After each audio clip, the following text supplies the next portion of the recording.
السلام علیکم ورحمۃ اللہ وبرکاتہ۔ سنن ابی داؤد حدیث نمبر 1518 میں ہے کہ حضور پاک صلی اللہ علیہ وآلہ وسلم نے فرمایا، جو شخص استغفار کو لازم پکڑ لے تو اللہ تعالیٰ اس کے لیے ہر تنگی سے نکلنے کا راستہ بنا دیتا ہے، ہر غم سے نجات دیتا ہے اور ایسی جگہ سے رزق دیتا ہے جہاں سے اس کا گمان بھی نہ ہو۔ صحیح بخاری حدیث نمبر 6307 میں ہے کہ حضور پاک صلی اللہ علیہ وآلہ وسلم نے فرمایا، میں روزانہ 70 مرتبہ سے زیادہ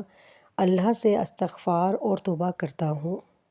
صحیح مسلم حدیث نمبر 2702 میں ہے کہ حضرت اغر مزنی رضی اللہ عنہ سے روایت ہے کہ رسول اللہ صلی اللہ علیہ وآلہ وسلم نے فرمایا، میرے دل پر کبھی کبھی غفلت کا پردہ سا آ جاتا ہے اور میں دن میں 100 بار اللہ سے استغفار کرتا ہوں۔ یہ حدیث ہمیں بتاتی ہے کہ خود نبی پاک صلی اللہ علیہ وآلہ وسلم معصوم ہیں،